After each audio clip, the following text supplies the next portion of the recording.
এইটো আশা কৰিছো এইটো 30তম বাৰ্থডে বুলি। অসমৰ সাংস্কৃতিক জগতৰ বাবে এটা ভাল খবৰ। প্ৰথমবাৰৰ বাবে মিচিং ভাষাত নিৰ্মাণ হ'ল দেহ বিচাৰ গীত। অসমীয়া সংগীতৰ এক অবিচ্ছেদ্য অংগ হৈছে দেহ বিচাৰ গীত।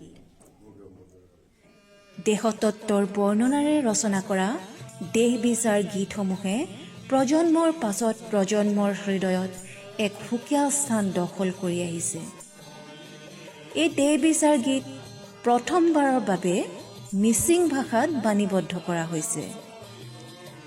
মিচিং জনগোষ্ঠীৰ মাজত দেহ বিচাৰ গীত প্ৰচাৰ প্ৰসাৰৰ বাবে এই পদক্ষেপ গ্ৰহণ কৰিছে দেৰগাঁৱৰ শিল্পী হিৰণ্য পেগু আৰু সনাতন গোৱালাই।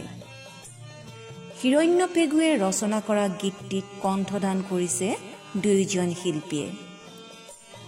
চিদাত লেড্ৰিল অক্কম পাহেন শীৰ্ষক মিচিং দেহ বিচাৰ গীতটি সোমবাৰে দেৰগাঁৱত উন্মোচন কৰে বেচৰকাৰী সংস্থা আই কাৰ্ডৰ সঞ্চালক K.A.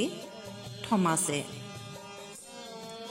ডিজিটেল মাধ্যমত উপলব্ধ হোৱা গীতটি অসমবাসীয়ে আদৰি ল'ব বুলি আশাবাদী দুয়োগৰাকী শিল্পী।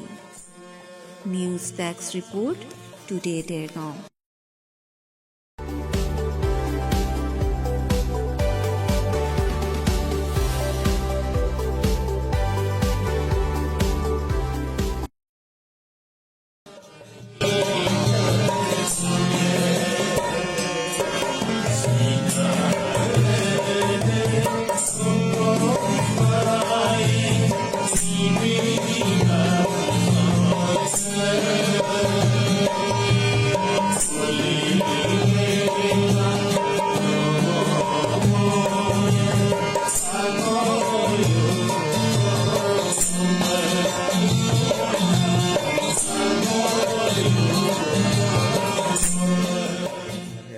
এতিয়া প্ৰায় আমি অসমীয়া বুলি কৈয়ে আছোঁ, কিন্তু অসমৰ আটাইতকৈ পুৰণা বা আটাইতকৈ আমাৰ থলুৱা শব্দ বাক্য ভাষাবোৰ এৰাবলৈ গৈ আছে। পশ্চিমীয়া সংস্কৃতিৰ হেৰিত আমাৰ গোটেই প্ৰক্ৰিয়াটো যেন কিবা বেমেজালি হৈ গৈছে এনেকুৱা ভাৱ হয়।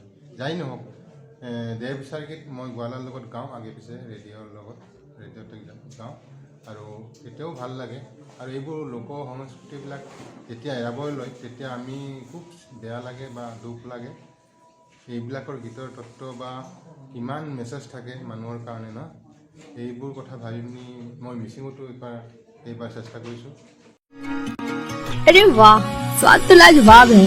इतनी अच्छी स्वाद वाली चाय पत्ती मिलती कहाँ है? ये दरगांव आसाम की ब्रांड की चाय पत्ती है। आसाम के बागानों से सावधानी और माहिरता से चुनी हुई पत्तियां चुटकी में तुम्हें फ्रेश और फिट फील करवाती हैं। छोटी बड़ी सभी पैक साइज में उपलब्ध है। ट्रैवल के लिए 15 ग्राम का पैकेट हो या घर के लिए 1 किलो की, मुझे तो बहुत पसंद है। दरगांव टी FSCI अप्रूव भी है। सच में अब तो मैं भी दरगांव आसाम टी ही लूंगी। बहुत बढ़िया।